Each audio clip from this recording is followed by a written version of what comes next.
আজকে রান্না হচ্ছে মুরগির মাংস।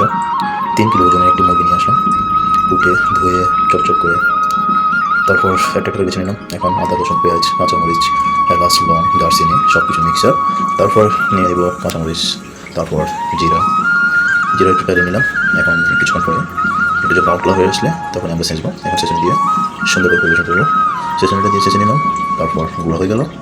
এখন এবার হচ্ছে আমাদের আদার ফলা, আদা সেচন হয়ে গেল, সব কিছু হয়ে গেল, জিরা গুঁড়া আলাদা সব কিছু নিয়ে নিলাম। এখন হচ্ছে মাংসটা ধুয়ে নেবো, আবার ধুয়ে একদম সুন্দর করে ঢেলে দেবো, মিক্সার করবো। এখন ঠিক আছে, এখন মিক্সার করে নেবো। ঠিক আছে, এবার জিরা গুঁড়া ঢেলে দিলাম। এখানে পেঁয়াজ কুচি কাঁচামরিচ ধনিয়া দারচিনি এলাচ সব কিছু দিয়ে দেবো, দিয়ে মিক্সার করবো, একসাথে বসিয়ে দেবো। ঠিক আছে, তারপর দিয়ে দিলাম লবণ, এটা হিমালয় লবণ পিঙ্ক কালার, এটা কিন্তু হার্টের জন্য অনেক ভালো। লবণ দেওয়া শেষ, টকটা দিয়ে দিলাম। এখন আমাদের মিক্স করার পালা, তারপর দিয়ে দেবো এখন কিছুক্ষণ করে মিক্স মশলা, তেল, এখন দিয়ে দেবো ধনিয়া,